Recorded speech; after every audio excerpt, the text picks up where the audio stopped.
Society का मंदिर है। नहीं मानती है। यह सौभाग्यवती हिंदू स्त्रियों में एकमात्र रूप से अत्यंत लोकप्रिय व्रत है।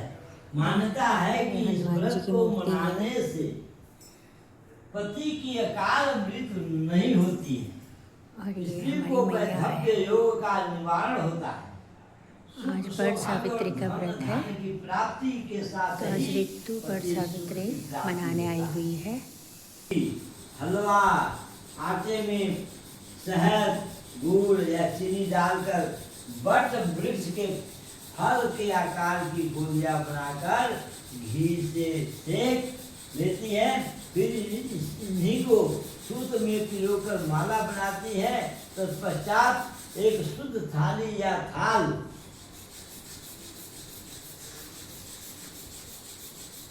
ये पूजा की सामग्री भोग के मिष्ठान पकवान चावल कुमकुम घी भीगे चने गुड़ हल्दी रोली और कच्चे धागे इत्यादि सामग्री लेकर बरगद यानी बड़ के पेड़ की पूजा करने जाती है।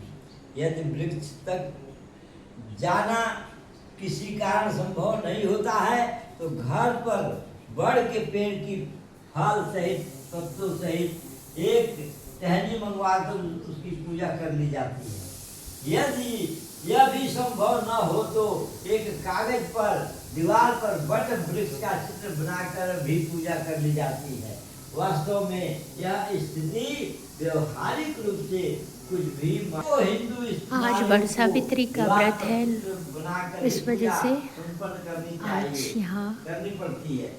ऋतु आई हुई है व्रत का प्रभाव जरा भी भगवान की पूजा करने के लिए कथा पंडित जी के द्वारा। क्योंकि व्रत श्रद्धा विश्वास आस्था नियम निष्ठा से जुड़ी हुई स्थिति है। ये हमारे बड़ सायत या बट सावित्री व्रत पूजन विधि बट वृक्ष पर जल चढ़ाकर जल से प्रक्षालित बट के तने पर रोली के टीके लगाए जाते हैं। चना गुड़ चावल घी इत्यादि चढ़ाने के लिए लाई गई सारी सामग्री चढ़ा दी जाती है। वृक्ष के नीचे घी का दीपक जला दिया जाता है। हल्दी में कच्चे सूत के धागे रंगकर बट वृक्ष में लपेट दिए जाते हैं। बट वृक्ष की 7 बार परिक्रमा की जाए। बट के पेड़ के पत्तों की माला पहनकर व्रत की कहानी सुनी जाए। फिर घर में पकवान भोजन चना और रुपया रखकर संबंधियों सहेलियों में भिजवाया जाता है। तत्पश्चात व्रतकर्ता स्त्री अपनी सास के चरण स्पर्श कर उनका आशीर्वाद प्राप्त करती हैं। बोलो सावित्री भगवान की जय। बड़ सावित्री या बड़ सायनत की कथा है। प्राचीन काल की बात है कि मध्य प्रदेश में अश्वपति नाम के परम ज्ञानी राजा थे। उनकी दीर्घकाल तक संतान न होने के कारण दुखी हुए। राजा ने अपने राज्य के सब विद्वान ज्योतिषी ब्राह्मण पुरोहित आमंत्रित कर एकत्रित किए। सबका यथायोग्य सत्कार कर कहा, आप सब गणना कर यह बताने की कृपा करें कि मेरे भाग्य में कोई संतान है या नहीं। तत्काल राजा के प्रश्न का उत्तर देने के लिए विद्वान ज्योतिषियों ने अपनी अपनी ज्योतिष गणनाएं आरंभ कर दी। उस समय सब गंभीर होकर राजा की ओर देखने लगे। राजा ने कहा, आप लोग सच्ची बात कहिए। ज्योतिष बोले, ये राजा के 1 वर्ष बाद विधवा हो जाएगी। यह विधि का विधान है। ज्योतिषियों की भविष्यवाणी सुनकर राजा बहुत दुखी हुए। वे कन्या और अपने राज्य की भविष्य चिंता में बहुत दुखी हो गए। कालांतर में राजा के एक कन्या उत्पन्न हुई। वह समयानुसार बचपन व्यतीत कर युवा हुई और विवाह योग्य आयु की हो गई। राजा अपनी कन्या के विवाह का परिणाम सोचकर भी दुखी हो गए।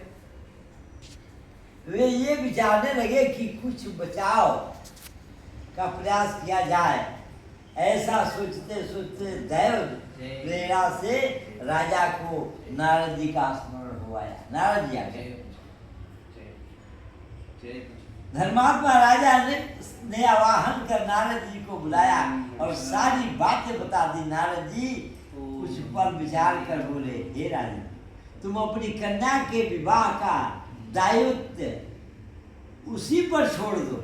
तुम उसके लिए परेशान मत हो, उस लड़की के ऊपर ही छोड़ दो, वो अपने मन का वर खोज ले।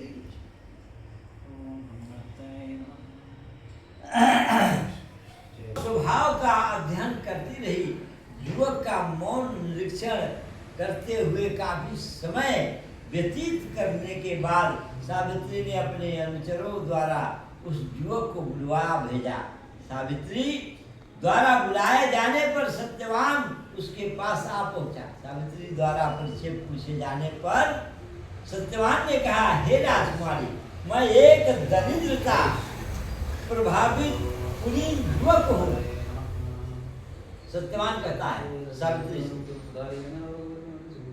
इसी जंगल में रहता हूँ, मेरे साथ ही मेरे माता पिता भी रहते हैं, वे अंधे हैं। मैं जंगल की लकड़ी काट कर बाजार में बेचता हूँ, इसी से हम तीनों प्राणियों का जीवन निर्वाह होता है।